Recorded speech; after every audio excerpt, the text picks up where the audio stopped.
Ok, tá vendo? Certo. Tô te vendo Deixa bem eu aí. colocar, deixa eu montar aqui agora. Tá ok. Aqui dá Tá pra dando ver pra... bem, não dá? Tá sim. Tá dando pra ouvir bem o áudio aí? Tá. Tá Deixa eu ótimo. colocar aqui pra me posicionar aqui certinho. Tá. Tá bom assim, tá? Tranquilo. Tá ótimo. Certo. Deixa eu pegar meu notebook aqui e colocar mesmo. Eu vou ler umas partes que eu achei interessante. Fazer tipo de uma apresentação de artigo. A parte principalmente das questões de alguns conceitos dele. Tá certo. Para enriquecer mais, né? Tá ok. Vou só aguardar aí mais 1 ou 2 minutinhos. Até que o pessoal vai entrando, né? Pra poder assistir. E aí a gente dá início. Tá certo? Essa, essa tese que eu te mandei hoje, Certo. esse esse rapaz, ele, esse senhor, né, rapaz, senhor, ele, na verdade, a banca dele foi mesclada entre o pessoal da PUC, da Faculdade de Fora e Este. Até o pessoal da Este assinou a tese dele. Excelente. É, Eu vi que é, você um, me mandou e-mail lá. é Depois uma eu quero. tese de doutorado dele, trata justamente sobre a filosofia e a teologia de Schleiermacher. Certo. Eu vi que você me mandou e-mail. Eu ainda não abri não, mas eu vou abrir depois para dar uma olhada direitinho É muito boa. e dar uma olhada. Infelizmente, aqui no Brasil, pelo menos, eu falo assim, da realidade mais próxima nossa, né? O pessoal costuma, às vezes, condenar um determinado pensador, um determinado trabalho, sem conhecer direito, né? É, ele Isso falou é isso. Oi?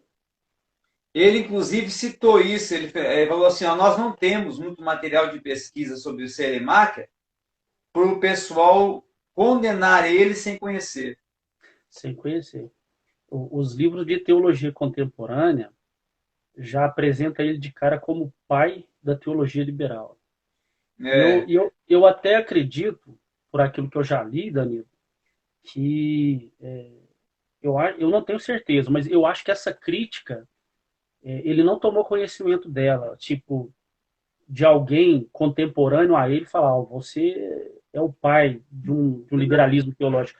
Essa eu até acho que é uma rotulação que vai ocorrer bem depois, não, né? muito depois. Certo, Muito. exatamente, ela vai ocorrer bem depois.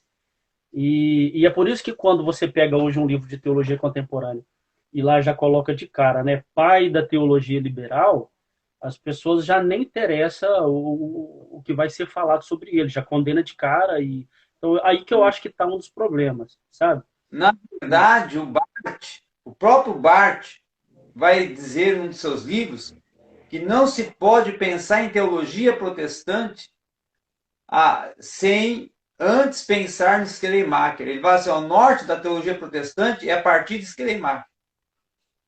Exatamente, ele Ele, fala a importância ele, que ele teve para o cristianismo e a teologia moderna, né? ele coloca, na verdade, o Schleiermacher como pai da teologia protestante.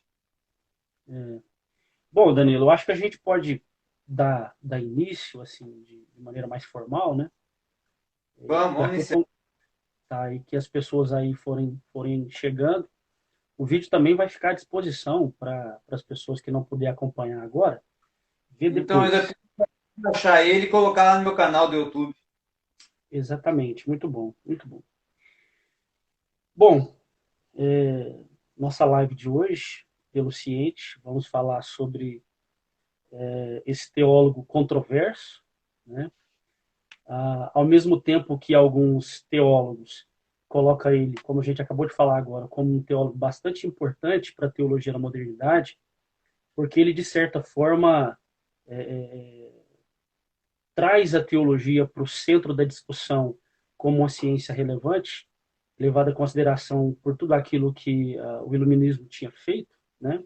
Reduzido a fé cristã a, a, a uma moralidade apenas, né?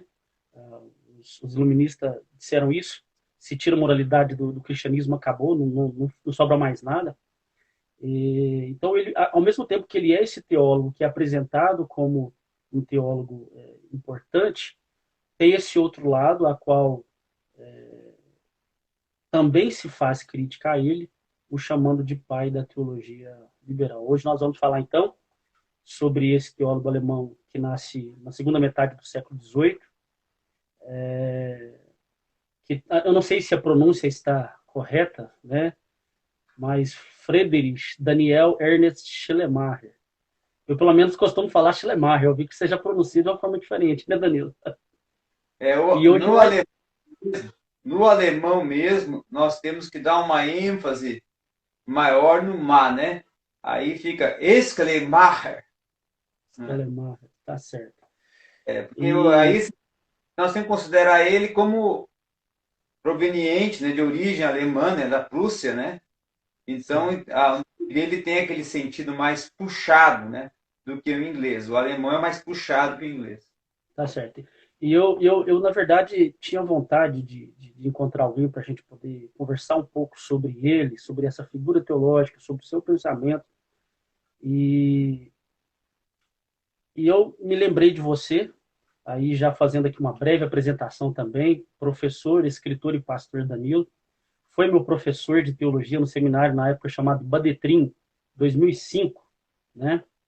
E eu me lembro, Danilo, que uma das coisas assim que acontecia e que fez você ser um professor marcante dentro do seminário, eu me lembro que você conseguia transitar entre esses teólogos controversos, porque essa turma, né, tanto a partir do Schleiermacher, pelo Harnack, ou a gente pode chamar aquela segunda safra, Paul Tillich, Rudolf Bultmann, enfim, né, os chamados neo-ortodoxos e liberais, etc. E eu me lembro que você conseguia transitar entre eles sem aquele ar de condenação como outros professores faziam. E eu admirava isso, eu tenho isso muito fresco na minha memória, desde a época de seminário. Lá se vai 15 anos já, né, que você foi meu professor. É verdade. E gostava muito também das experiências que você falava do período que você foi missionário na África, né, Moçambique, se eu não estiver enganado, né? Foi. E acredito que você foi uma referência para muitas pessoas pela dedicação à teologia, ao estudo acadêmico, à seriedade que precisa de ter quando se estuda teologia, não ser levado pela conveniência confessional de algumas linhas, né? Eu sempre admirei isso em você. E eu recentemente vi um vídeo seu comentando justamente sobre o pensamento do Schleiermacher, e aí eu, na hora, atinei e falei, vou convidar o Danilo para a gente poder falar um pouco sobre ele. Eu acho que dentro do cenário brasileiro é carente. Eu acredito que esse vídeo, Danilo, ele vai servir para muitas pessoas poder conhecer um pouco melhor sobre o Schleiermacher, o pensamento dele, e até mesmo para as pessoas poder reavaliar a opinião que elas têm. Como a gente estava falando agora há pouco, esse rótulo, né, pai da teologia liberal. Como eu disse, eu não tenho certeza disso, mas eu acredito essa crítica não foi feita ele ainda em vida. Então esse é um rótulo que veio bem depois. Eu costumo até dizer que a teologia do Schleiermacher é uma teologia, é um tiro que sai pela culatra, porque acredito que a gente vai até poder falar um pouquinho mais sobre isso aí para frente, né? Ao mesmo tempo que ele vai resgatar, né, a importância da teologia. Até tem um vídeo bem curtinho de um teólogo reformado no Brasil que é muito conhecido, que é o Franklin Ferreira, e ele vai falar isso, né? Não é que a gente concorda com o Schleiermacher em tudo na sua teologia, mas não pode negar a importância que ele teve para uma espécie de resgate, né, da relevância da teologia na modernidade.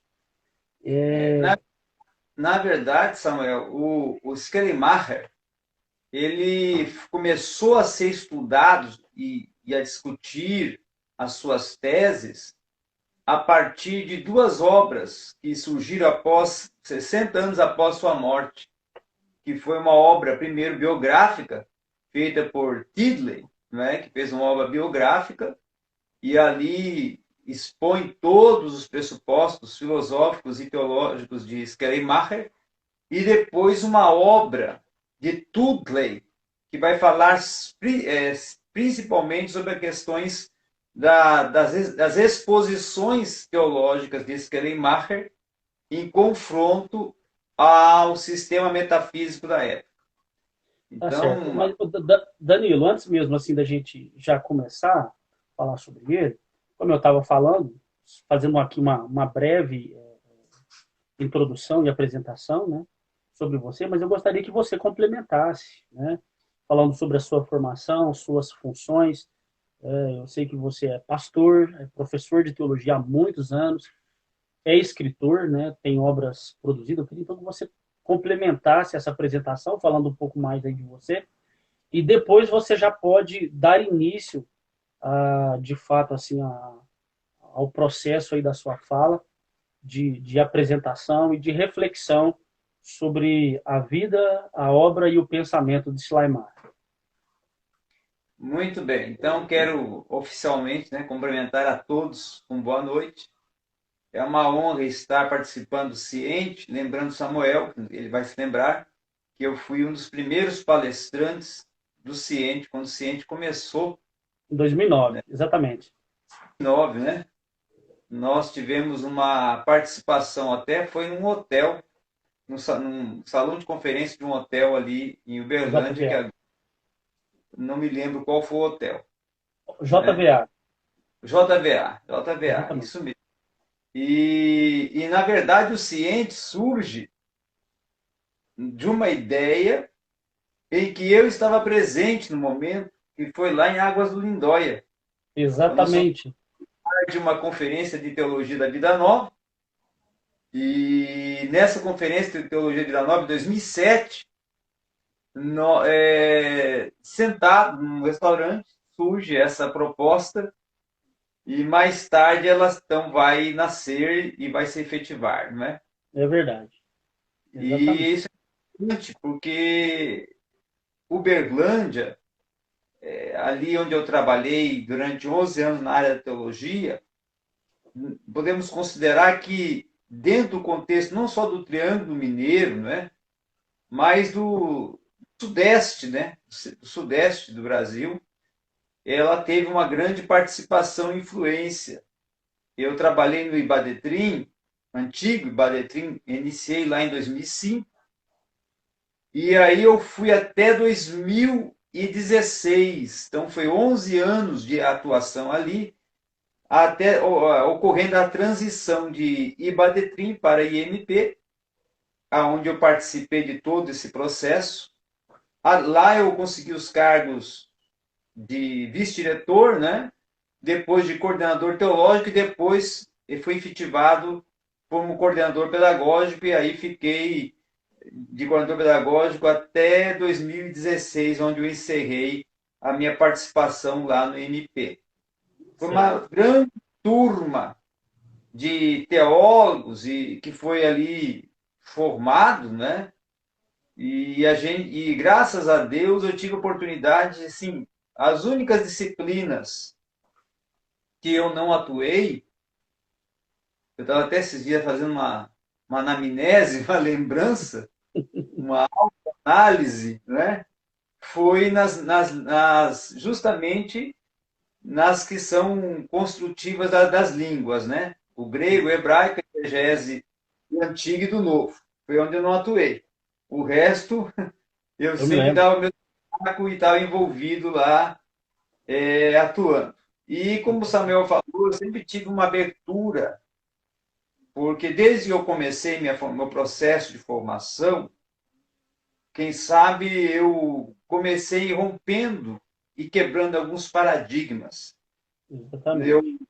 estudei em seminário interno durante 4 anos né, quando eu fiz meu bacharelado, e nesse momento, estando ainda no primeiro ano, eu entrei na biblioteca de um professor, na época de férias, que ele viajou e pediu para mim cuidar da casa dele, e aí entrei lá na biblioteca dele, e o primeiro livro que eu fui começar a ler, ainda sendo assim, vamos dizer assim, um catecúmeno, né, teologicamente, foi a Teologia Sistemática de Paul Tillich. Nossa. E aí, no segundo ano, eu me atrevi a ler a teologia do Novo Testamento do Bultmann. Então, eu comecei muito cedo a me envolver com esses pensadores e até quebrando alguns paradigmas da época, daquele período em que era muito controverso você estudar os teólogos contemporâneos, principalmente Tillich, Bultmann, né? O Schleiermacher, eu comprei 3 obras dele quando elas foram traduzidas para o português e comecei a ler, e o pessoal ficava muito assim quando se falava com ele, tinha muita resistência, mas aí eu sempre tive envolvido com isso. E quando eu fui para fora do país, Deus assim conduziu minha vida dentro da teologia. Eu digo que foi Deus que conduziu minha vida dentro da teologia. Porque eu tive oportunidades muito grandes. Quando eu fui para fora do país, eu fui trabalhar em um centro de treinamento teológico, era Centro de Treinamento de Obreiros Moçambicanos, que casualmente o diretor, ele era um holandês que tinha feito seu curso de teologia na Alemanha. Olha. Então, vinha com toda uma carga de formação teológica liberal. Isso em que ano, Dani? Isso aí foi em 1987, não é? Então eu assim absorvi com ele, porque ele falava português, né? E o que ele tinha dificuldade era tinha tradução, tinha tradutor, e então absorvi muita coisa de teologia com ele, não é? Eu tive momentos de aulas particulares sobre alguns pensadores com ele. Olha. E aí, após isso, ele me pagou, ele me financiou, né? 1 ano e meio de um curso em Harare, que é a capital do Zimbábue, né? E aonde eu fiz um curso que eles consideram lá em Harare a nível de mestrado, porque ele é um curso que para eles lá para a faculdade do Harare é dada para assim para aqueles que já estão atuando na docência do ensino teológico. Então, foi um curso muito importante. E aí vim para o Brasil. E quando eu vim para o Brasil e iniciei a atuar ali no Ibadetrim, eu sentia assim, um desejo de fazer uma faculdade na área da pedagogia.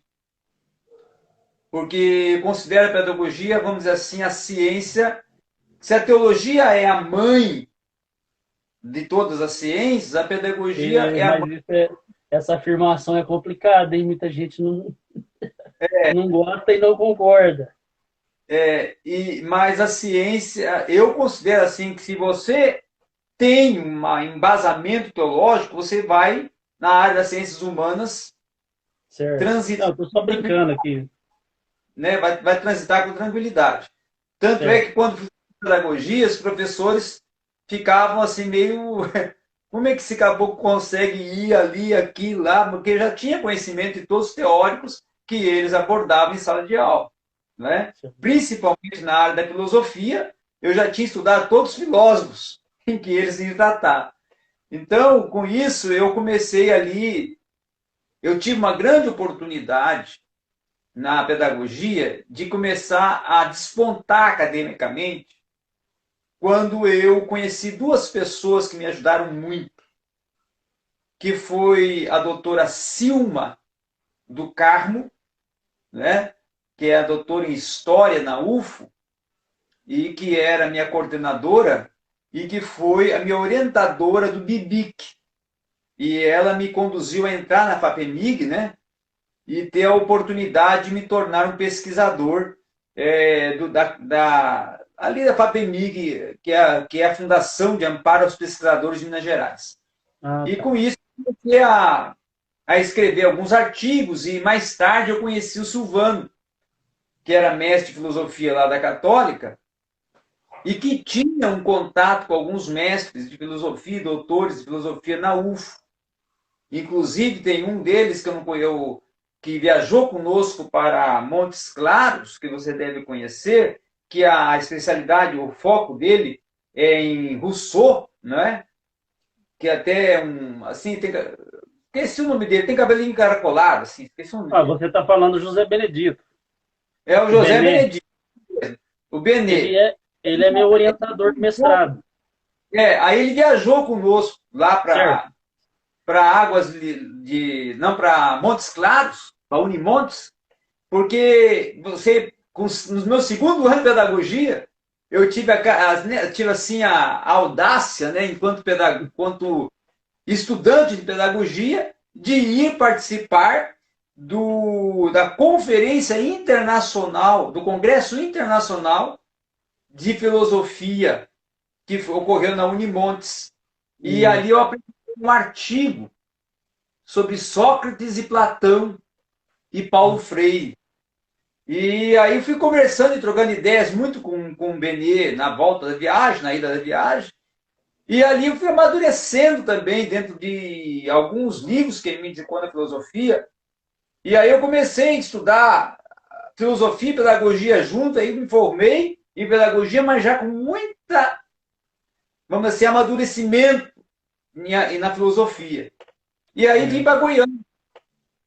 Quando eu Hum. vim para Goiânia, as coisas floresceram demais para mim nesse âmbito acadêmico, porque eu nem assim, quer dizer, imaginava já que eu tinha um viés literário, porque eu já tinha escrito alguns artigos e publicado, mas ainda não tinha me assim absolvido dessa ideia. E com isso eu fui fomentado por um professor e vice-presidente da igreja, até inclusive, que eu faço parte, que é o Enoque Vieira, que até teve lá em Uberlândia algumas vezes, ministrando até no próprio Ibadetrim, depois MP, e Hum. ele fomentou a começar a escrever. E até o primeiro livro que eu fui escrever, já para curso teológico, pela uma editora, a editora Método, foi Geografia Bíblica. Né? Uma área que eu nunca tinha pego. Nem tinha sido professor nessa área. Escrevi. E aí dali eu fui escrever escatologia, que era uma área que eu já atuava. E depois fui escrever dali a eclesiologia, a cristologia. Depois eu escrevi uma educação cristã, uma epístola gerais. E aí lancei um livro, Fundamentos Escatológicos de Daniel, que é independente. E aí fui descoberto por um outro seminário. Isso eu já estava atuando com o professor Baby Camp e da FACEB, né, Faculdade Assembleana do Brasil e o IBCamp. E aí fui descoberto por um outro seminário e faculdade chamado Gordon Fee. E o Hum. Gordon Fee me convidou para mim escrever duas obras para o curso bacharel deles, que é a Teologia Bíblica do Antigo e a Teologia Bíblica do Novo. E aí, com isso, a Teologia Bíblica do Antigo, como ficou muito boa e eles gostaram demais, eles me fomentaram para mim publicar ela pela editora Cruz, que é a Hum. editora do Reginaldo Cruz, que é um dos teólogos também proponentes aqui na região do Sudeste, é uma editora que inclusive tem o Ernst Maia como vamos dizer assim, o autor central dessa editora. Eu conheço essa E, editora. Tem bons livros. aí entrei na editora Cruz e agora, dia 19, vai ser publicado então pela editora Cruz a minha teologia bíblica do Antigo Testamento, né? Olha, Que na verdade é uma introdução, porque ela não vai ser ela não tem uma densidade, porque ela surgiu de uma produção para uma faculdade e eu transformei ela depois para ser publicada também pela editora, né? Ter muito essa bom. oportunidade de usar ela para dois sentidos. E com isso, eu também estou escrevendo para a Editora Cruz, já como escritor na área de cursos teológicos e também já com algumas propostas para o ano que vem.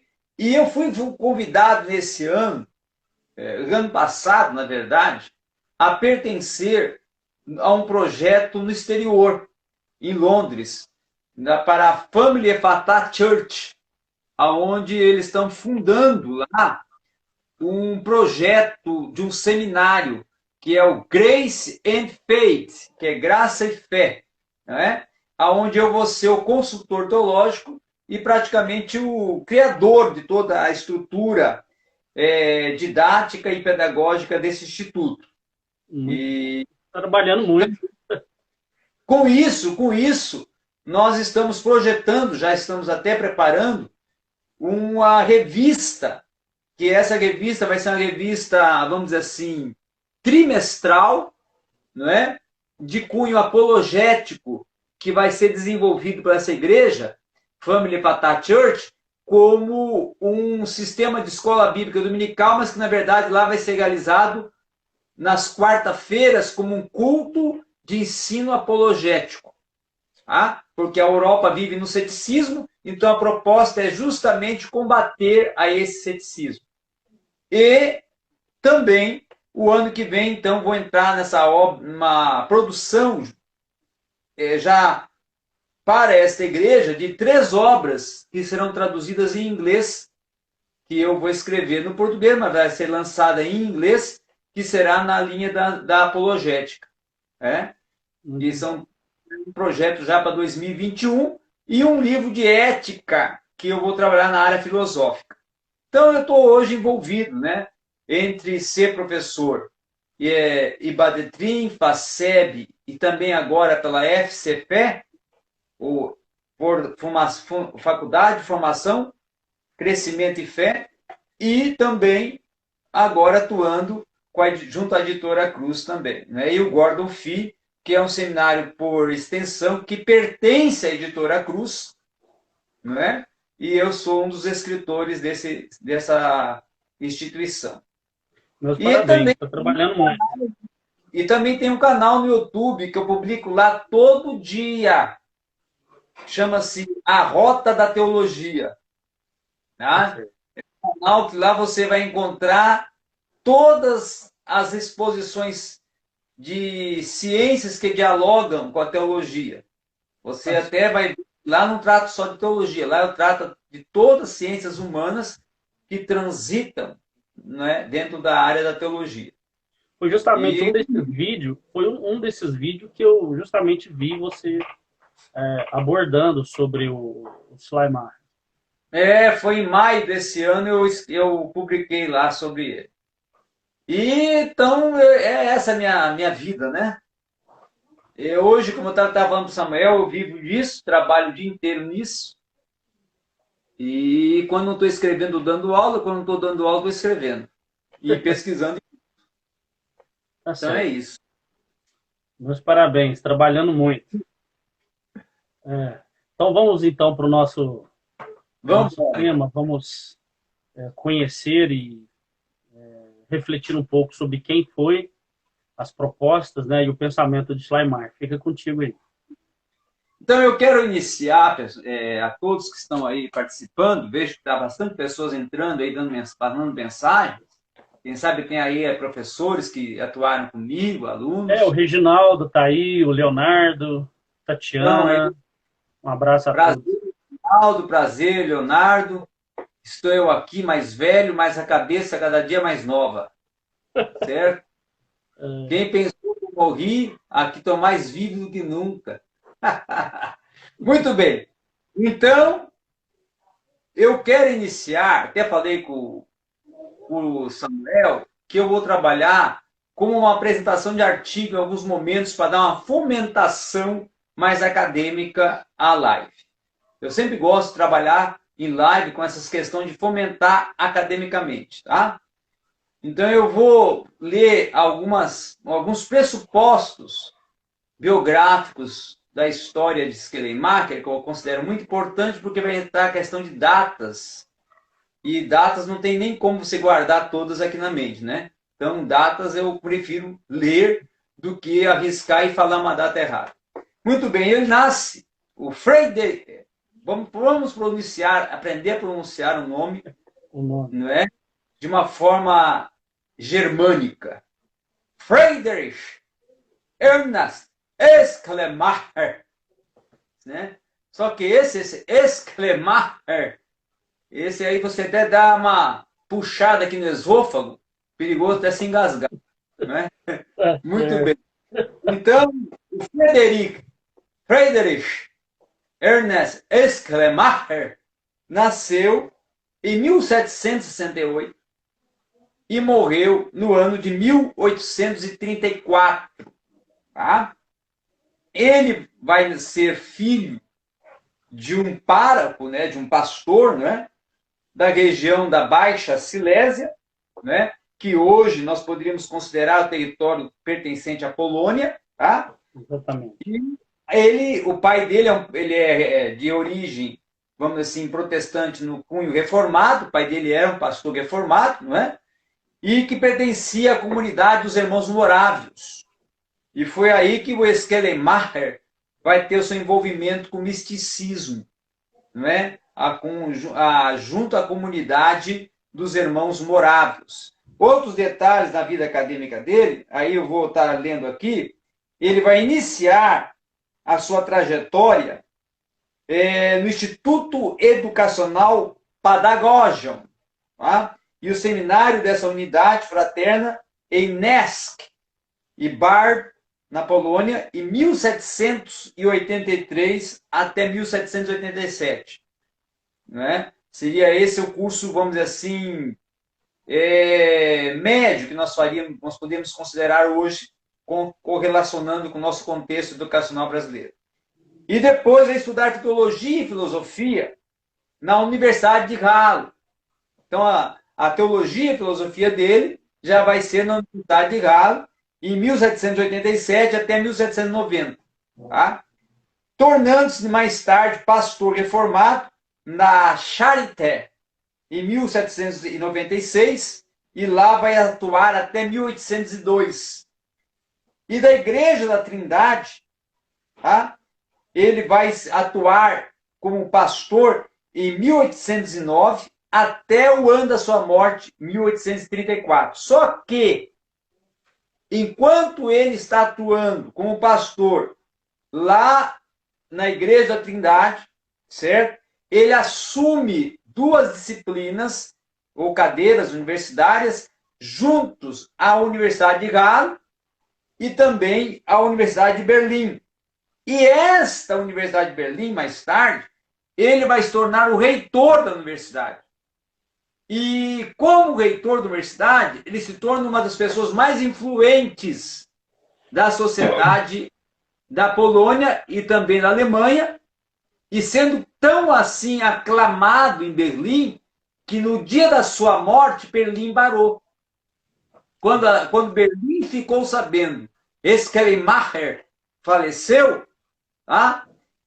Simplesmente Berlim parou e a cidade fez uma consternação pública, porque ele era uma das pessoas que mais, vamos dizer assim, impulsionava naquela época os direitos humanos.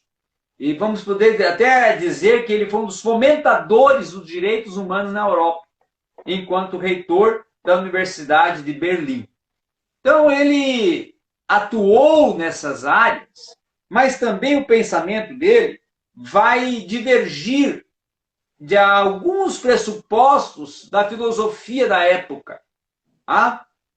E ele vai atuar num período do idealismo e do romantismo. Tá? E ele também vai atuar num período que está ali o iluminismo, que também a metafísica, como assim, momentos de ascendência dessas correntes filosóficas. E ele se torna um filósofo de grande relevância, porque ele vai ser o primeiro filósofo a traduzir as obras de Platão para a língua germânica.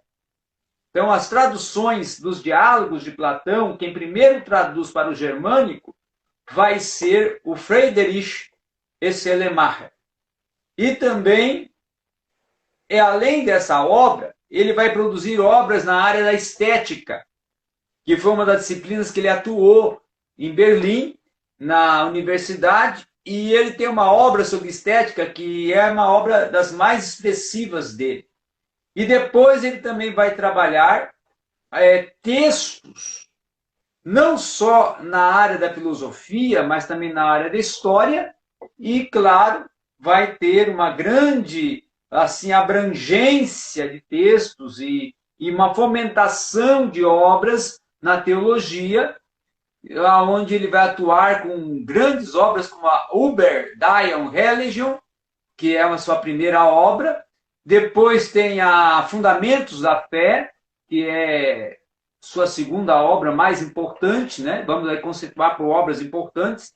Depois de morto, é publicado duas obras deles, que são obras póstumas, né? Que foram publicadas até por Dudley, que seria um compêndio de teologia em 4 volumes de Schleiermacher, né? E ele também publica obras sobre a cristologia e também sobre obras na área da religião e da hermenêutica, que até ele é considerado o pai da hermenêutica moderna. Tá? A hermenêutica moderna inicia a partir dos pensamentos, das propostas exegéticas e interpretativas de Schleiermacher. Tá? Então, e a próprio Karl Barth, em contraponto àqueles que o denominam como o pai da teologia liberal, vai indicar o Friedrich Schleiermacher como o pai da teologia protestante. Tá? E o próprio Barth vai dizer o seguinte, que não podemos pensar em teologia sem antes olharmos para Schleiermacher. Então, ele vai considerar que nasce a teologia protestante a partir de Friedrich Schleiermacher. E o período que Friedrich Schleiermacher está atuando era um período vamos dizer assim, da maior proponência do racionalismo, certo? E da metafísica. E com isso eles queriam, e a grande proposta e o grande embate de Schleiermacher vai ser em cima disso, que eles queriam reduzir a religião a um conceito e um sistema racional, interpretando ela só racionalmente. Tá? E Kant, Immanuel Kant, junto com Friedrich Schleiermacher, vão trabalhar a questão da religião pautada em 3 pontos muito importantes.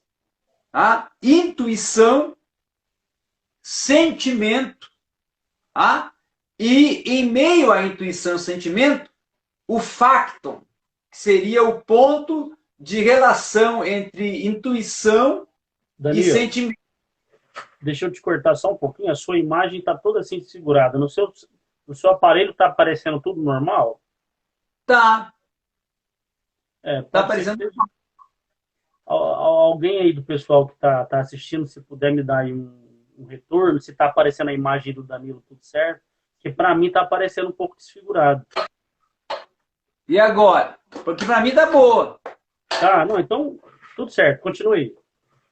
Então, Immanuel Kant vai colocar a intuição entre um mesclado, né, de tempo e espaço. Tá? Intuição para Immanuel Kant é tempo e espaço. E Schleiermacher vai contrapor Immanuel Kant nesse quesito, dizendo que intuição ela está muito relacionada a sentimento. Tá? E é um sentimento de gostar, de estar absorvido por algo.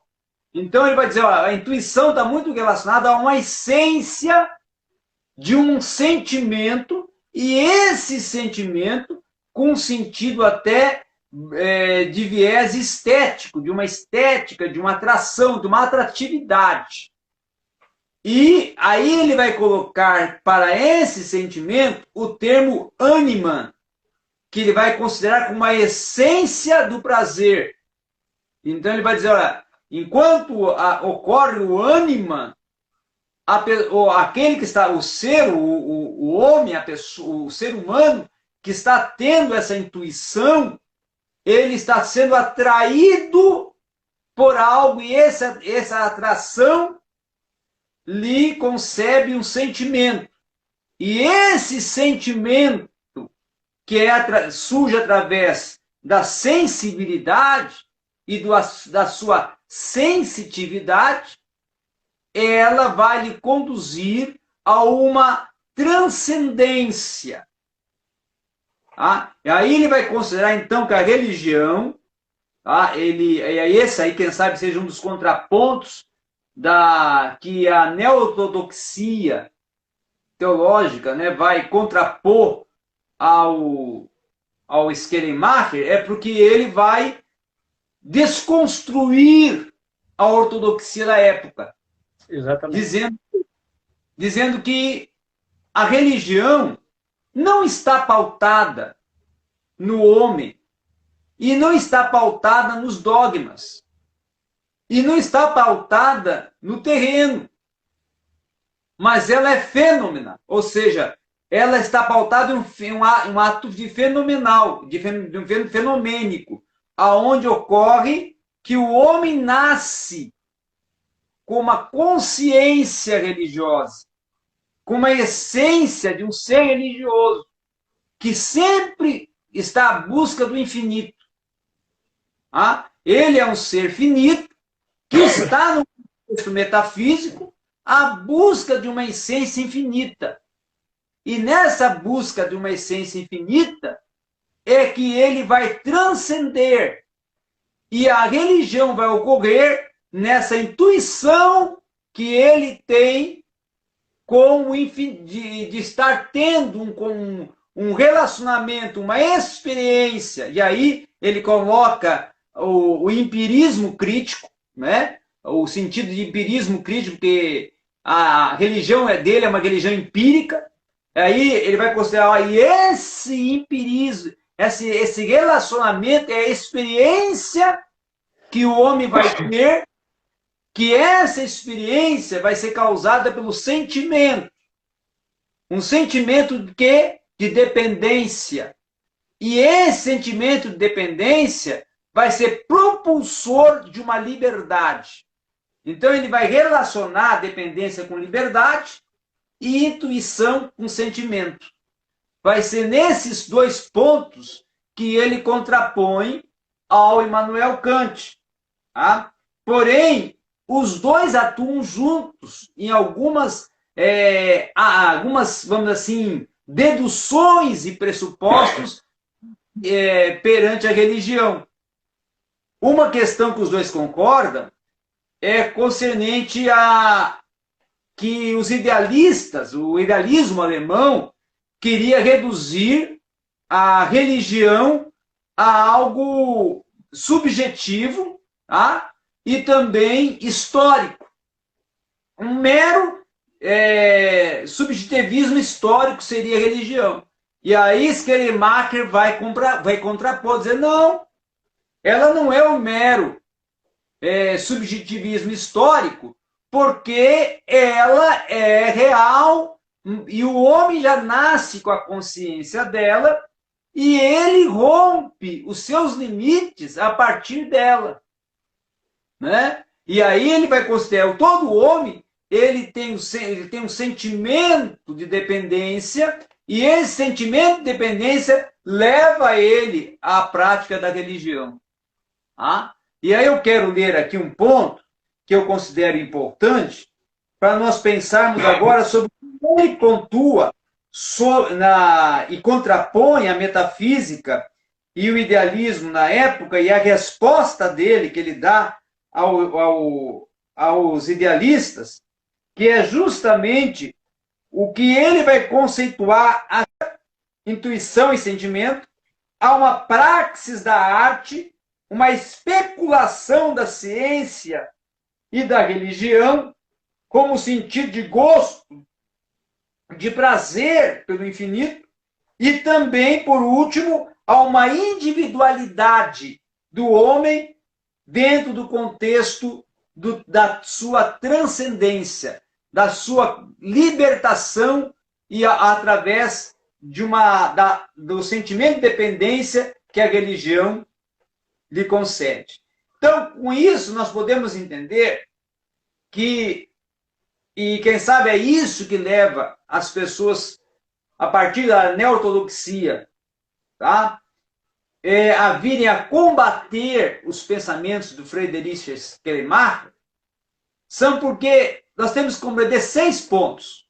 Primeiro ponto, ele não estava num contexto, vamos dizer assim, de um romantismo.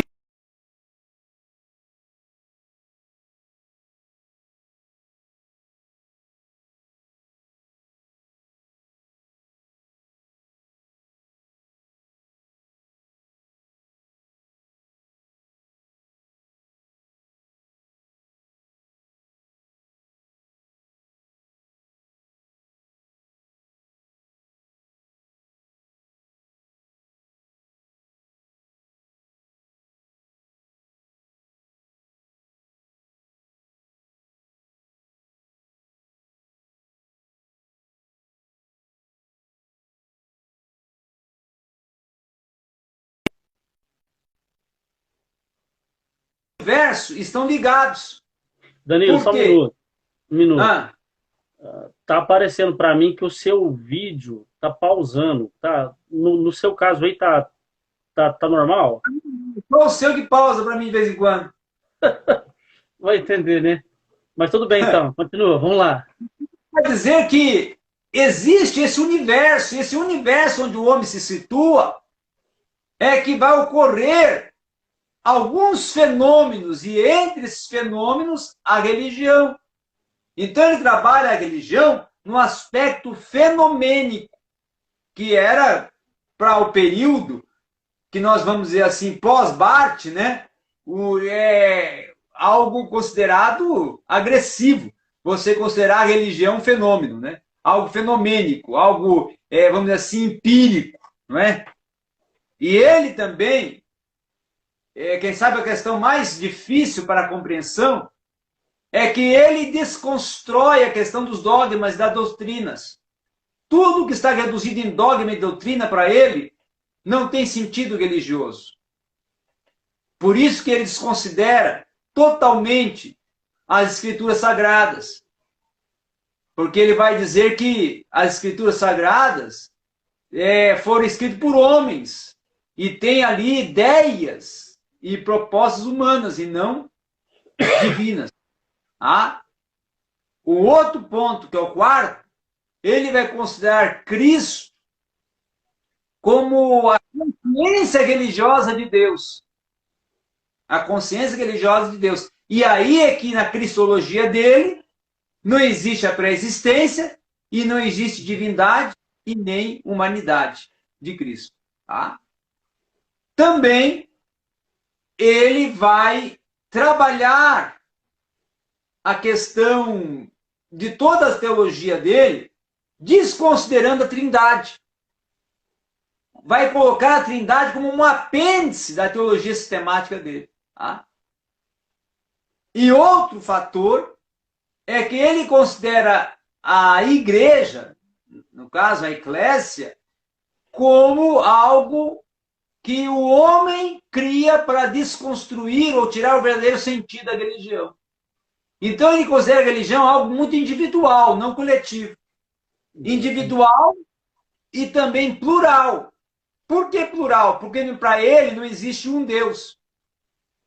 O sentido de Deus, de sagrado, de infinito, é quando você transcende ao Criador, a quem você está postulando, tá? Como sagrado, superior, aquele que está acima e que você depende desse poder, dessa força que emana. Né? E com isso é que nós vamos ver que ele vai contrapor a ortodoxia teológica. E aí que a ortodoxia teológica tem alguns embates.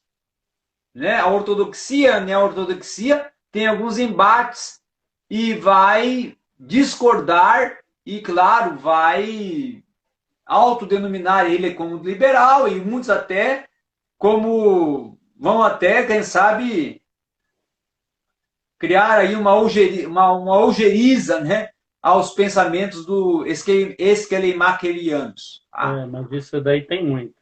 Muita gente que tem uma antipatia muito grande pelo pensamento dele. Justamente porque ele vai ser um divisor de águas, né, num período que ele está atuando.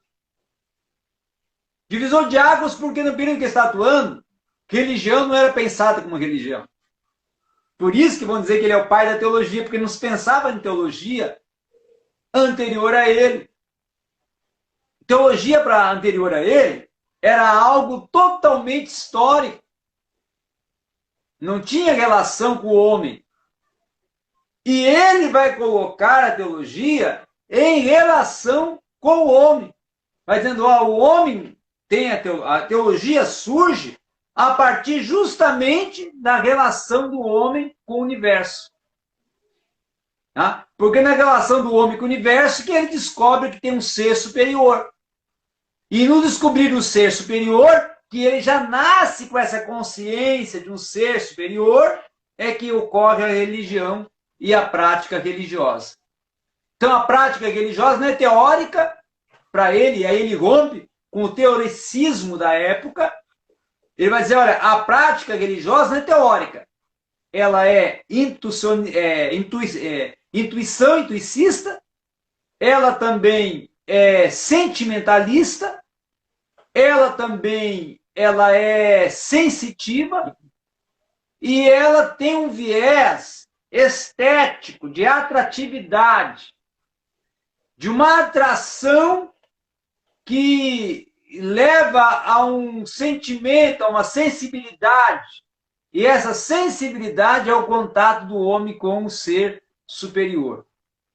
Então, esse é na verdade, pensar em Esqueleimar é pensar num rompimento da teologia com a filosofia idealista e realista, o idealismo e o realismo alemão, e também até com alguns filósofos iluministas, tá? Anteriores a ele. Tá? E claro que ele vai ser muito importante para a filosofia, porque ele vai trazer discípulos como Fichte, Schelling, tá? O próprio, e ele vai ser fomentado, né, em alguns pontos da sua filosofia da religião por Spinoza, por Baruch Spinoza, quando ele diz que essa questão da transcendência é uma questão da essência. Então, essa questão da essência, ele tira um pouco de Baruch Spinoza. Tá?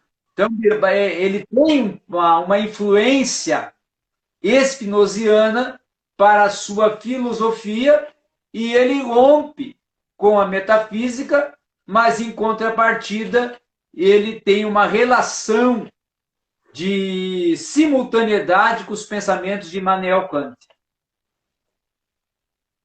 Alguma pergunta, uma contribuição para nós partirmos para um diálogo? Senão só fica eu falando. Então, aqui na verdade o pessoal está manifestando, né? Está aqui o Leonardo Novaes, Reginaldo, o pessoal falando muito bom, colocando aqui alguns. Eu vou buscar aqui, estou buscando, enquanto vocês vão falando aí, eu vou buscar aqui algo bem interessante para ler, para nós pensarmos aqui. Olha o que ele fala aqui. A religião, ela vai intuir o universo. Ah, olha aí, sentimento de intuição que eu falei. A religião, ela vai intuir o universo. Quer espreitá-lo. Ou seja, a religião quer reduzir o universo. Ah, quer prender o universo. Na visão de Schleiermacher. Piedosamente em suas próprias manifestações e ações. Quer, em uma passividade infantil, deixar-se tomada e plenificada por seus influxos imediatos. Eu vou até parar aqui agora e vou lançar uma polêmica. Tá o Reginaldo aí? Reginaldo, por quê? Sabe o que eu tiro aqui, nessa primeira parte aqui? Ao contexto moderno, odierno. Por quê? A religião hoje não é isso? Eu vou repetir, você vai ver como a religião hoje é isso. A religião quer reduzir as manifestações e atuações a uma passividade infantil. Hã? Tem ou não tem isso hoje em algumas religiões? Deixar-se tomada planificada por influxos imediatos, deduções imediatas, emocionalismos, criações a partir de uma religião antropocêntrica que ele era contra. Hã? Hoje o homem quer, e isso em todas as religiões, hein? Todas. O homem toma o espaço e procura colocar Deus abaixo e o homem acima. E é isso que ele contrapunha. E aí, como o tema da live está relacionado à teologia na modernidade, né? Os pensamentos do Schleiermacher com a teologia na modernidade, aí está um ponto em que está uma relação. Tá? Tá. Muito bom, Danilo. Você fez uma explanação muito boa sobre o pensamento dele.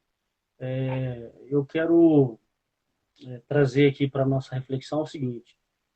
Há um mês, mais ou menos, saiu uma crítica por parte dos teólogos reformados, dizendo que o movimento pentecostal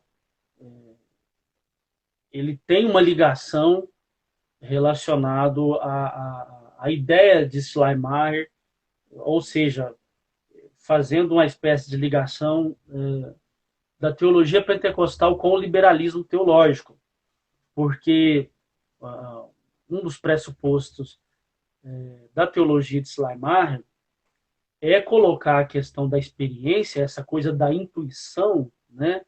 Essa coisa do sentimento de dependência absoluta, né? Acima de tudo. Ele coloca isso, inclusive, acima da própria Bíblia, acima das próprias Escrituras, né? E nós sabemos que existe um certo exagero dentro do contexto pentecostal e neopentecostal, a qual,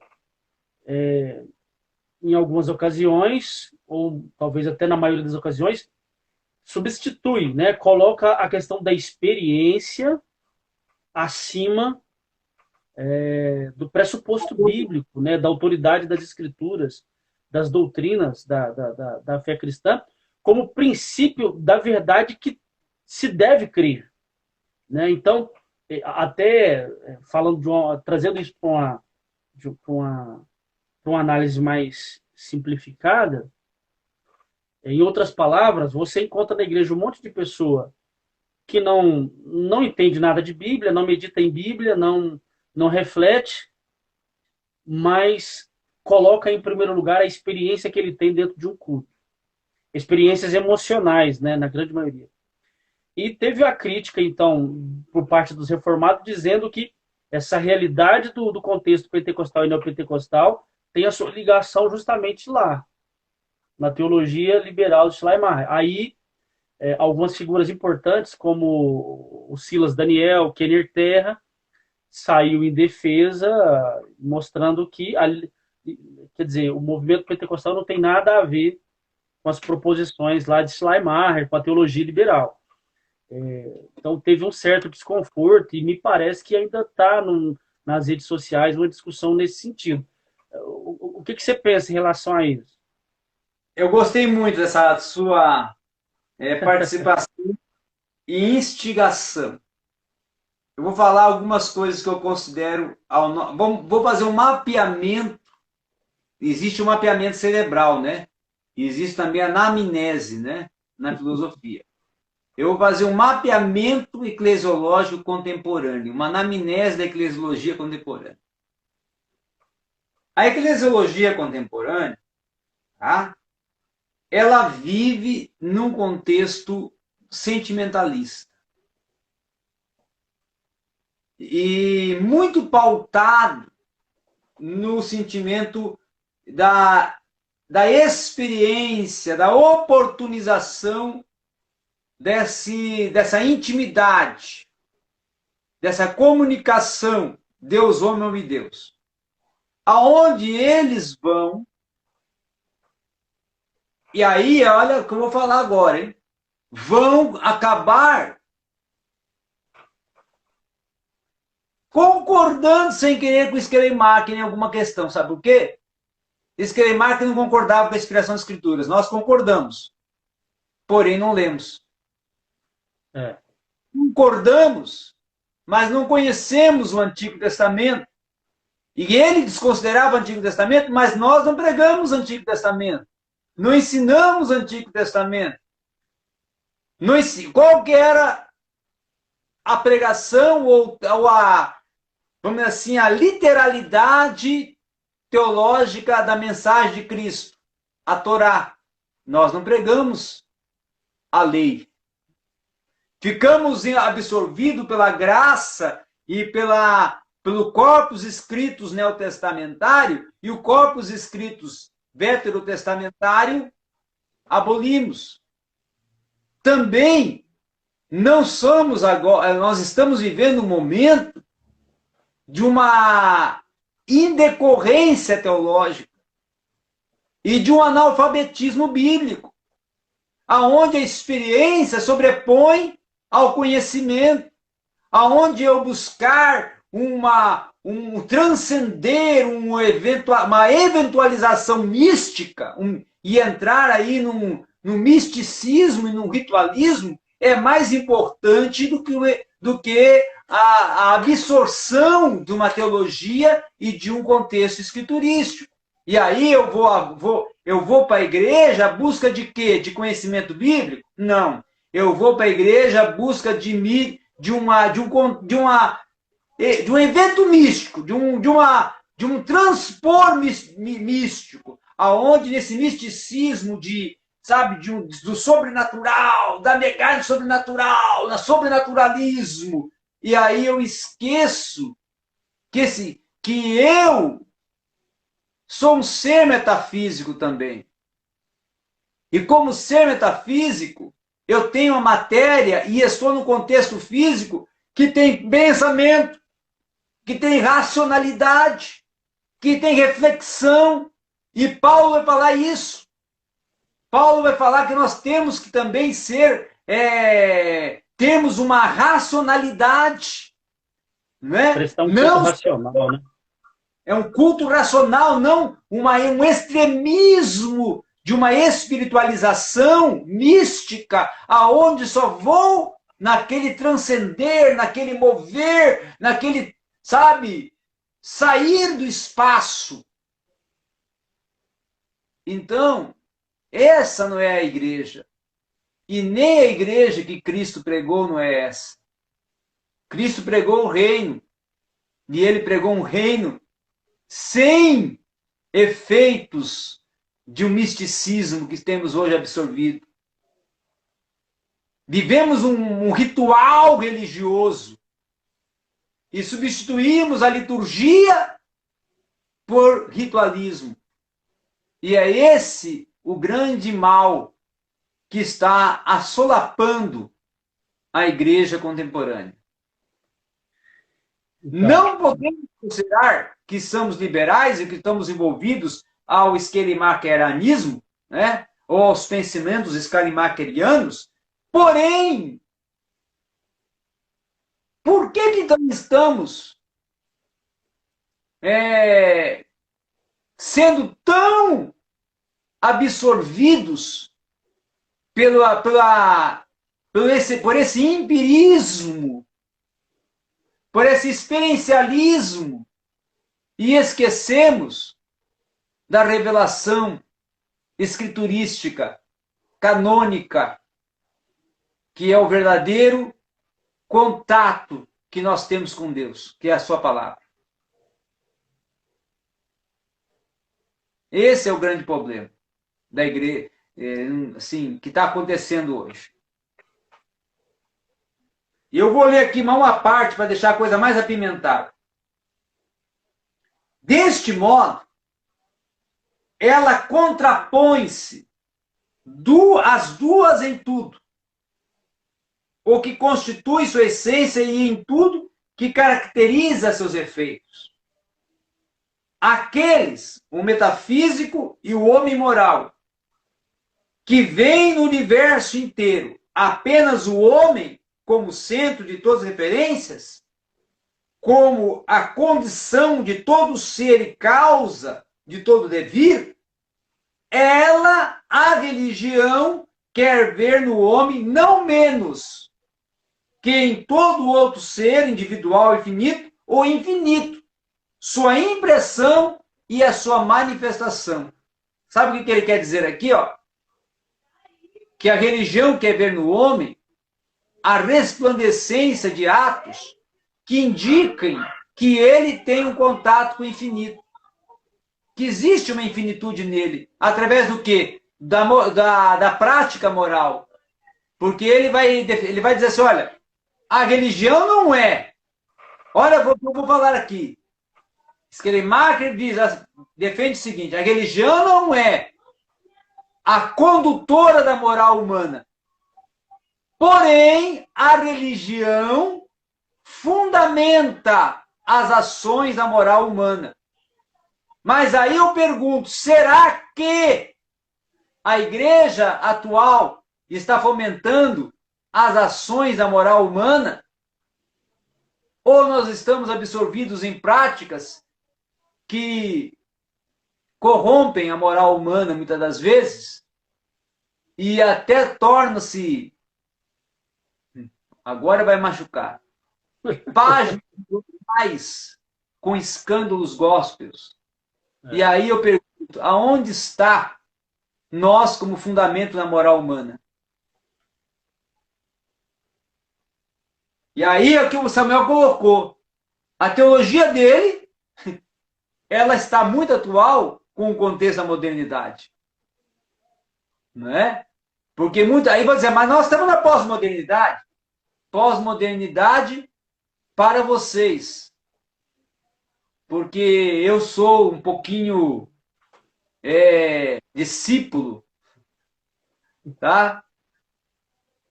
Aí até esqueci o nome dele agora. Esqueci da modernidade líquida lá, como é que é o... Zygmunt Bauman. O Bauman, que vai dizer que a modernidade, na verdade, ela é um problema mal resolvido, né? Mal compreendido. E que, na verdade, nós ainda estamos dentro dela. Eu também gosto de falar, eu acho que o termo hipermodernidade faz mais sentido do que pós-modernidade. Hipermodernidade. Então, a teologia de Schleiermacher, o pensamento de Schleiermacher, hoje, 2020, para 2021, ele ainda está muito forte. E já faz quase 200 anos, hein, da sua morte. Quase 2 séculos. E ele ainda está muito forte, muito atual. Danilo, a gente encontra nas redes sociais se falar muito sobre a questão da teologia liberal, no sentido que ela ainda está muito presente dentro das nossas igrejas, mas as pessoas nunca definem muito bem, né? Elas criticam alguém às vezes como um liberal ou como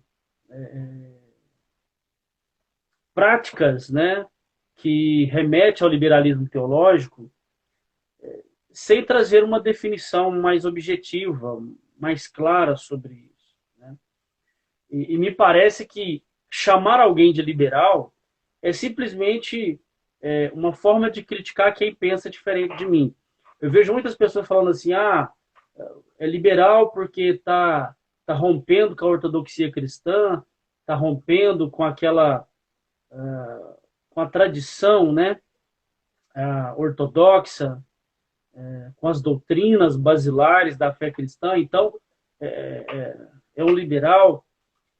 Dentro desse nosso contexto hoje, o que nós poderíamos assim definir como uma teologia liberal de fato no nosso contexto e, e aquilo que não é teologia liberal, mas seria desdobramentos ou formas diferentes de expressão da fé cristã dentro do nosso contexto, porque eu fico com a impressão, é claro que eu tenho a minha opinião sobre isso, né? Eu pesquiso também sobre isso, mas a impressão que eu tenho é que as pessoas não conseguem definir direito o que distingue como liberalismo teológico, ou prática do liberalismo teológico no nosso meio, e ao que parece, chamar alguém de liberal se tornou não um xingamento, mas uma crítica ofensiva para alguém que pensa diferente de mim.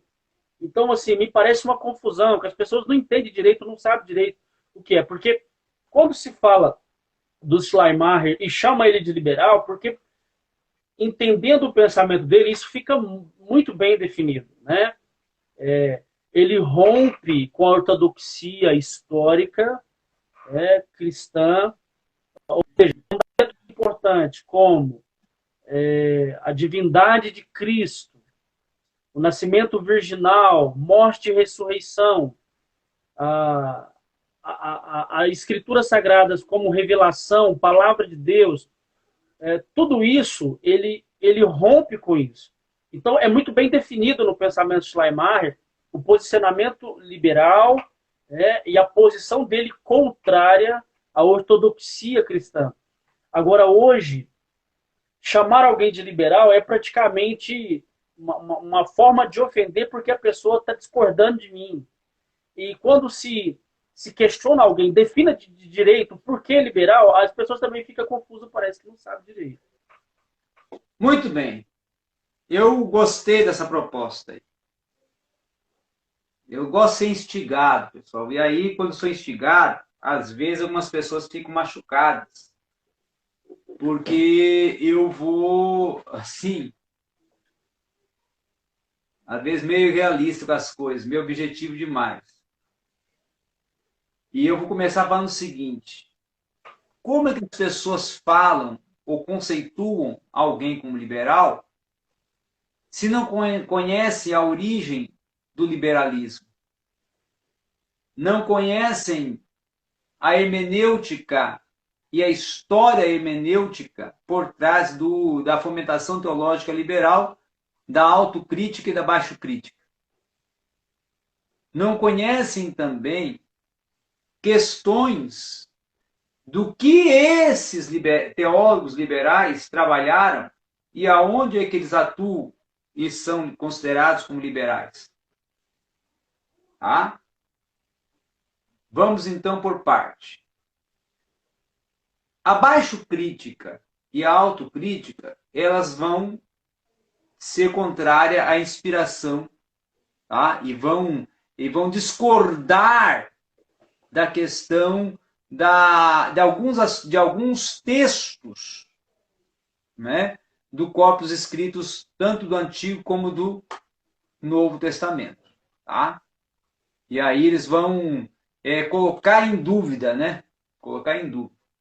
E uma questão que também ocorre é que vai ocorrer dois contextos dentro da teologia liberal da dialética.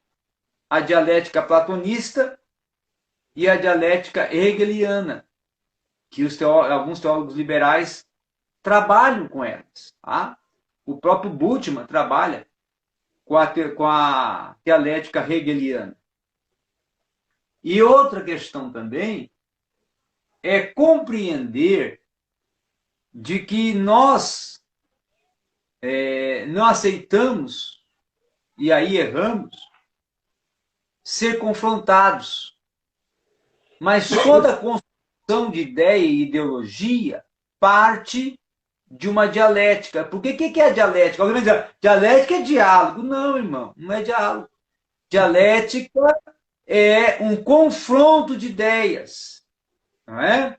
É uma discordância das ideias, onde eu discordo da ideia a partir de duas. Discorda da minha ideia, é a tese contra e a antítese, tá? E aí nessa discordância existe a coesão de ideias e aí se forma a ideologia. Isso é dialética. Não quer ler, né, irmão? Ler é pecado, não é? O importante é só espiritual, da mata. E aí outra questão também é que nós não compreendemos o que é uma dialogicidade. E aí eu entro agora com Martin Buber, que é um filósofo judeu que eu, assim, sou fã de carteirinha dele, que ele vai dizer o quê? Que o diálogo, ele é uma relação eu-tu. Onde no eu-tu nós temos a construção e a desconstrução. Então, quando eu estou concordando e o outro está discordando, nós estamos tendo um diálogo que vai resultar numa construção. Mas aí, como você não sabe responder e não tem a argumentação para o efeito dialético, aí você já logo é liberal. Queima, não sei, tá. Então, essa resistência é porque não existe a fundamentação teórica para a argumentação. E aí, quando eu pontuo alguém como liberal, tem que entender quem foram os denominados liberais. E por quê, né? E por que foram chamados liberais? Vamos começar por Schleiermacher. Vamos fazer uma cronologia histórica, tá? Dos liberais. Schleiermacher. Agora até falei errado o nome dele, fiquei nervoso. Schleiermacher. Schleiermacher, ele vai ser liberal, por, claro, desconstruir a ortodoxia e não validar a cristologia que nós defendemos e que a ortodoxia defende, que a teologia protestante defende, não é? A divindade, a humanidade, a pré-existência, a encarnação do verbo, o nascimento virginal. Ele vai ser liberal também por não aceitar a inspiração do cânon das Escrituras Sagradas. E ele vai ser liberal também por não crer no sentido religião como religare. Homem, Deus, Deus, homem, sendo um único Deus. Aí monismo, porque ele trabalha com pluralismo e politeísmo. E nós somos monistas, e ele não é monista. Ele tem Deus como uma transcendência a um ser superior. E aí é que nós vamos... e isso é liberal. Outro que é liberal, Paul Tillich. Todo mundo fala, Paul Tillich. Mas você conhece a teologia de Paul Tillich? Não conhece. Por que Paul Tillich é liberal? Porque ele vai promover o panteísmo, em alguns momentos, né? Vai defender a teologia natural e também vai seguir algumas identificações, não é? Com também, vamos assim, ao TI, ele vai ser o pai e o promotor do teísmo aberto, né? O teísmo aberto vai partir da teologia relacional, a qual o Paul Tillich é o pai da teologia relacional. Tá? Depois vamos para Rudolf Bultmann. Por que Bultmann foi considerado liberal? Porque Bultmann vai trabalhar na sua teologia bíblica no Novo Testamento uma desmitologização. O que é desmitologizar o Novo Testamento? É justamente retirar todos os efeitos do sobrenaturalismo e do supranaturalismo. Então, tudo que é sobrenatural e supranatural, Bultmann extrai, dizendo que ali não é algo, vamos dizer assim, que apresente a Cristo como revelação, como palavra. Tá? E aí, claro, que ele vai tirar milagres, vai tirar sinais, vai tirar todos os efeitos e eventos sobrenaturais e vai dizer que é preciso retirar para que possa se compreender a revelação de Cristo. Tá? Essa seria a cristologia de Bultmann. Tá? E depois vai vir homens como David Hume, que é um filósofo e também teólogo, vai vir Hollen, vai vir o Gerhard Voss e outros. Né? Gerhard Voss seria já um pós-liberal, já um reformado com alguns sentimentos. O Gerhard Voss. Tá? Gerhard von Rad, liberal. Gerhard von Rad, liberal. Por quê? Porque ele vai procurar, aí vai tirar todas as questões míticas, né, do Antigo Testamento. E então, esses são liberais. Mas hoje, eu não consigo enxergar um teólogo liberal hoje, no nosso contexto eclesiológico, porque as pessoas nem sabem o que é liberalismo teológico. As pessoas não sabem nem definir um liberalismo teológico. Não é? Eu sou calvinista e ele é arminiano. Eu sou arminiano, ele é calvinista. Então o calvinista é liberal e eu sou conservador. Pois é, essa primeira pergunta que eu te fiz, dessa crítica que os reformados fizeram aos pentecostais, dizendo que a origem, né, essa questão aí de supervalorizar a experiência, substituindo até mesmo a centralidade da escritura dentro de um culto, né? Me levou a isso, né? Eu acho que o pessoal não está, mesmo os reformados tendo essa característica acadêmica, são aplicados ao estudo, né?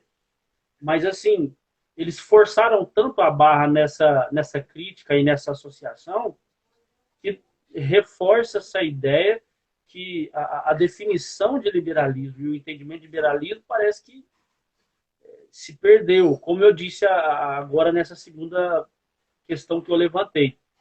Chamar alguém de liberal é simplesmente para tentar ofendê-lo. E não porque existe uma definição clara na cabeça das pessoas sobre o que é liberalismo teológico. Na verdade, o reformado vai ter como pai... Eu fico assim... Eu sou calvinista. Não, você não é calvinista. Sabia que você é calvinista, não é calvinista? Por que eu não sou calvinista? Porque, na verdade, Calvino não teve ideia própria. Calvino... Que afirmação é essa que você está fazendo? Calvino é fruto de Agostinho. As ideias de Agostinho é que Calvino vai absorver para construir a sua teologia. Então, a teologia calvinista, ela é fruto de um pensamento agostiniano. E o que também os calvinistas vão falar que nós, arminianos, somos frutos de um pensamento pelagiano, né? Aí eles vão dizer, não, mas vocês são fruto de um pelagianismo. Não, nós não somos fruto de um pelagianismo, até porque Jacobo os Armínios, ele era calvinista. E ele vai romper com o calvinismo e depois vai criar o arminianismo. Na verdade, isso aí já é um assunto amplamente discutido, muito vasto. Isso aí é o Rinaldo que vai gostar. Mas na verdade, Danilo, eu na verdade entendo que Santo Agostinho torna-se uma figura central no século XVI, né? Ele acaba, na verdade, é uma retomada, né, do pensamento de Santo Agostinho no século XVI, e o pensamento dele acaba, de uma certa forma, norteando, né, a teologia a partir daí. Porque não é só dentro do protestantismo, dentro do catolicismo também, né? Sim. Ele acaba sendo uma figura resgatada, né, a partir do século XVI. Então, mas enfim, essa questão aí, nós não vamos entrar nessas questões de calvinista, não, porque está saturado de... Vamos fazer uma live, Reginaldo, eu e você, aí vai dar fogo. Com certeza. Mas, Danilo, nós já estamos indo já para 1h30 de live. Acredito que nós falamos aqui muitas coisas. Acredito que vai ajudar as pessoas a compreender melhor sobre essa questão. Vai ajudar as pessoas a conhecer um pouco melhor sobre o Schleiermacher, a proposta do pensamento dele. É importante, né, a gente entender que, embora a gente discorda do Schleiermacher nos posicionamentos teológicos dele, nós não podemos negar a importância que ele teve para a teologia dentro do contexto da modernidade. Teólogos que discordavam dele, vou citar aqui um exemplo de um neo-ortodoxo, embora não gostava de ser chamado assim, que era Calbart, e um reformado neocalvinista, que é o holandês Herman Bavinck. Eles também discordavam muito. Por exemplo, Calbart dizia que o Schleiermacher se colocasse no cristianismo. Então negava, assim, discordava muito dele. Só que eu estou usando o exemplo desses dois teólogos, né? Mesmo eles discordando, eles também reconheciam a importância do Schleiermacher e reconhecia por quê. Algumas pessoas podem se questionar. Até por isso que no início da live eu falei que Schleiermacher é um teólogo controverso, né? Ao mesmo tempo que ele é criticado e combatido por romper, conforme você falou, com a ortodoxia cristã, a ortodoxia clássica, ao mesmo tempo ele também é elogiado, né, e colocado como uma figura importante dentro do pensamento moderno, do pensamento cristão moderno, e para a filosofia também, né, mas a sua expressividade é maior dentro da teologia, porque, entendendo o contexto do iluminismo no finalzinho do século XVIII para início do século XIX, né, e alguns pesquisadores, eu já vi isso em livros, coloca que a teologia cristã estava literalmente acuada pelo racionalismo do iluminismo. E ele acaba, então, uma expressão que eu gosto de usar em relação a ele acaba oxigenando novamente o contexto teológico dentro desse momento crítico, complicado. Então, mesmo discordando dele nas suas proposições teológicas, liberais, nós temos que reconhecer a importância dele de oxigenar a teologia nesse momento e colocá-la novamente dentro do cenário como uma ciência relevante. Ou seja, ele resgata a importância, né? Schleiermacher coloca a importância do culto cristão novamente dentro da sociedade. E é interessante porque naquele momento ali, a igreja dele, a Igreja da Trindade, era uma igreja frequentada mais por intelectuais do que por pessoas mais simples e sem formação. Tanto que eu já vi até algumas pessoas criticar sem entender, né? A própria esposa dele não congregava com ele na igreja, frequentava uma outra igreja mais popular, com a espiritualidade mais simples.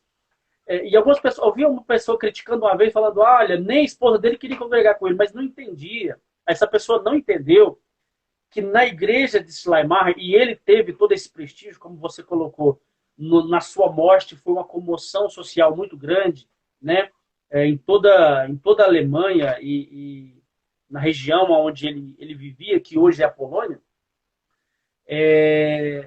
porque a igreja dele era um diálogo, né, intelectual, era um resgate, literalmente, da importância da teologia, oxigenando novamente o contexto da teologia dentro daquele sistema e daquele contexto histórico que ele vivia, que a teologia estava coada. Então, ele é um pensador importante, mesmo nós discordando, mesmo tendo esse rótulo, olha, o pai da teologia liberal. Eu acho até que as pessoas deveriam parar de usar esse termo, porque isso impede as pessoas de ter interesse em conhecer o pensamento e a obra dele, né? Mas eu acredito que a nossa live aqui foi importante para trazer um pouco mais de informação, fomentar a curiosidade nas pessoas para ler. Infelizmente, nós temos pouquíssimas obras traduzidas para o português. Se eu não estiver enganado, nós temos apenas 3 obras do Schleiermacher sobre a religião, que é uma obra traduzida pela editora Fonte Editorial. Nós temos Diálogos de Platão, pela Paulus. É um livretinho, né? um fragmentozinho. E nós temos uma obra também chamada Hermenêutica, pela editora Vozes. Quer dizer, obras do Schleiermacher são essas. Mas nós temos teologias contemporâneas que também falam bastante sobre ele, sobre as obras dele. Bom, eu quero colocar aqui, nessa conclusão, algumas ressalvas. A primeira ressalva que eu, Samuel e todos que argumentam e discutem sobre esses pensadores, não quer dizer que nós somos céticos ou liberais ou envolvidos com esse contexto. Não, nós somos pensadores. Todo teólogo é um pensador. Todos nós temos cérebro, temos cognitivo. E se temos cérebro, temos cognitivo, temos uma máquina pensante. Somos um ser pensante. Então, pensar sobre Schleiermacher é pensar sobre a teologia no seu contexto histórico e no seu contexto contemporâneo. Tem erros? Tem. Como eu tenho, como todos têm. Tem erros, como até algumas práticas hoje, dentro da própria religiosidade contemporânea, tem. Tem erros como a própria teologia atual do século XXI, essa teologia, vamos dizer, eclesiológica que nós estamos vivenciando hoje, uma teologia mística, tem. Não é? Mas não é porque eu vejo os erros que eu tenho que ocultar, eu tenho que riscar, eu tenho que matar a pessoa da minha história, do meu contexto histórico. Não, porque isso é aniquilar o conhecimento e isso é aniquilar um amadurecimento teológico. E em todo teólogo tem que primar pelo amadurecimento teológico, não se escandalizando, não se esfriando, não se dissolvendo das suas posições, porque ele estuda os pensadores que fomentaram a teologia. Tá?